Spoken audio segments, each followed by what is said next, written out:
Allahabad high court ने ज्ञानवापी विवाद में इलाहाबाद हाई कोर्ट के मुस्लिम पक्ष की सभी याचिकाएं खारिज कर दी। कुल याचिकाओं की संख्या 7 बताई जाती है। 1991 के मुकदमे को ट्रायल को दे दी है मंजूरी। वाराणसी की अदालत को 6 महीने में मुकदमे की सुनवाई पूरी करने का भी आदेश दिया। आपको बता दें, ज्ञानवापी मामले में इलाहाबाद हाई कोर्ट से मुस्लिम पक्ष को बड़ा झटका लगा है। इलाहाबाद हाई कोर्ट ने 1991 के मुकदमे को ट्रायल की मंजूरी दे दी है। इलाहाबाद हाई कोर्ट ने 5 याचिकाएं खारिज भी कर दी है। वाराणसी स्थित काशी विश्वनाथ ज्ञानवापी भूमि स्वामित्व विवाद मामले में इलाहाबाद हाई कोर्ट ने मंगलवार को एक बड़ा आदेश दिया। ज्ञानवापी मामले में इलाहाबाद हाई कोर्ट से मुस्लिम पक्ष को बड़ा झटका लगा है। इलाहाबाद हाई कोर्ट ने 1991 के मुकदमे के ट्रायल को मंजूरी दे दी है।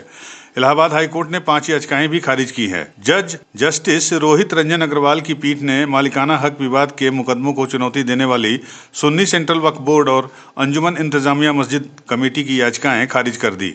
कोर्ट ने कहा, मुकदमा देश के 2 प्रमुख समुदायों को प्रभावित करता है। इलाहाबाद हाई कोर्ट ने यह भी कहा कि हम वाराणसी जिला ट्रायल कोर्ट को 6 महीने में मुकदमे का फैसला करने का निर्देश जारी कर रहे हैं। गौरतलब है कि काशी विश्वनाथ ज्ञानवापी केस 1991 में वाराणसी कोर्ट में पहला मुकदमा दाखिल हुआ था। याचिका में ज्ञानवापी परिसर में पूजा की अनुमति मांगी गई थी। प्राचीन मूर्ति स्वयंभू भगवान विश्वेश्वर की ओर से सोमनाथ व्यास, रामरंग शर्मा और हरिहर पांडे बतौर वादी इसमें शामिल हैं।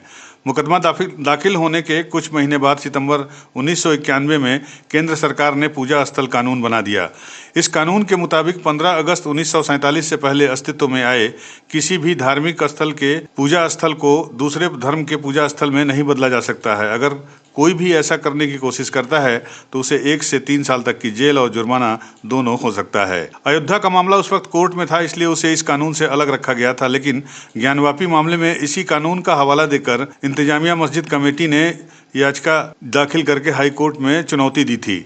1993 में इलाहाबाद हाई कोर्ट ने स्टे लगाकर यथास्थिति कायम रखने का आदेश दिया था। 2018 में सुप्रीम कोर्ट ने आदेश दिया कि किसी भी मामले में स्टे ऑर्डर की वैधता केवल 6 महीने के लिए होगी, उसके बाद यह ऑर्डर प्रभावी नहीं रहेगा।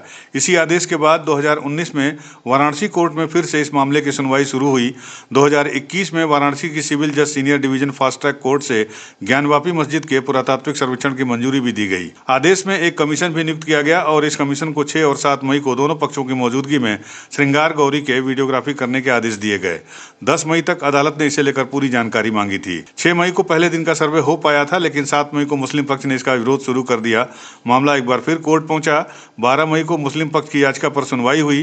कोर्ट ने कमिश्नर को बदलने की मांग खारिज कर दी और 17 मई तक सर्वे का काम पूरा करा के रिपोर्ट अदालत में पेश करने का आदेश दिया। कोर्ट ने यह भी कहा कि जहां ताले लगे हुए हैं वहां ताला तोड़वा दीजिए। अगर कोई भी बाधा उत्पन्न करने की कोशिश करता है तो उस पर कानूनी कार्रवाई करिए, लेकिन सर्वे का काम हर हालत में पूरा होना चाहिए। 14 मई को सुप्रीम कोर्ट ने मुस्लिम पक्ष की याचिका पर तुरंत सुनवाई से इनकार कर दिया। याचिका में ज्ञानवापी मस्जिद में सर्वे पर रोक लगाने की मांग की गई थी। शीर्ष अदालत ने यथास्थिति बनाए रखने से इनकार करते हुए कहा था कि हम बिना कागजात देखे आदेश जारी नहीं कर सकते। अब मामले में 17 मई को सुनवाई होगी। 14 मई से ही ज्ञानवापी के सर्वे का काम दोबारा शुरू हुआ। सभी बंद कमरों से लेकर कुएं तक की जांच हुई और इस पूरी प्रक्रिया की वीडियोग्राफी और फोटोग्राफी भी की गई। 16 मई को सर्वे का काम पूरा हो गया। हिंदू पक्ष ने दावा किया कि कुएं से बाबा मिल गए हैं। हालांकि मुस्लिम पक्ष ने कहा कि ये एक फव्वारा है। इसके अलावा हिंदू स्थल होने के कई साक्ष्य मिलने के दावे भी किए गए और मुस्लिम पक्ष का दावा था कि सर्वे के दौरान कुछ नहीं मिला है। हिंदू पक्ष ने इसके वैज्ञानिक सर्वे की मांग की है तो मुस्लिम पक्ष ने इसका विरोध किया है। 21 जुलाई 2023 को जिला अदालत ने हिंदू पक्ष की मांग को मंजूरी देते हुए ज्ञानवापी परिसर के वैज्ञानिक सर्वे का आदेश दे दिया।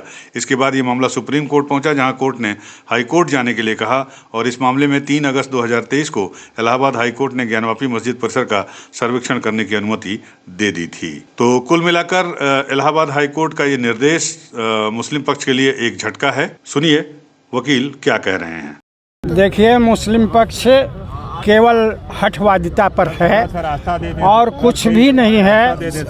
हठवादिता पर उतारू है और सुप्रीम कोर्ट अवश्य जा सकती है। सुप्रीम कोर्ट में हम लोग उसकी लड़ाई भी लड़ेंगे।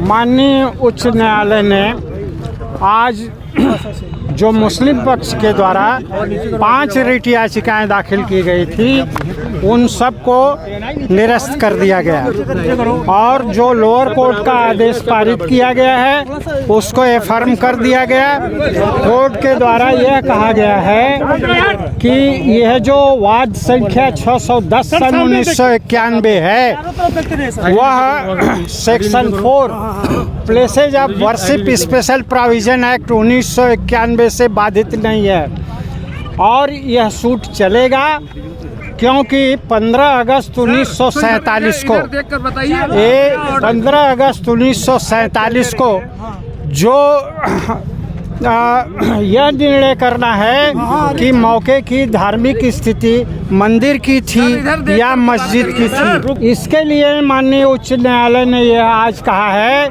कि किसी भी धार्मिक स्थल का डुअल धार्मिक स्वरूप नहीं हो सकता, या तो वह मंदिर का होगा या मस्जिद का होगा, लेकिन इसको निर्धारित करने के लिए साक्ष्य की आवश्यकता होगी।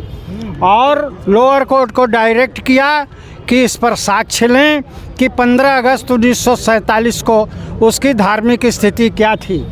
और यह भी निर्णित किया कि चूँकि इतने वर्ष हो गए हैं, यह वाद इतना विलंबित हुआ है, इसलिए लोअर कोर्ट को डायरेक्ट किया कि 6 महीने के अंदर इस केस को डिसाइड करें।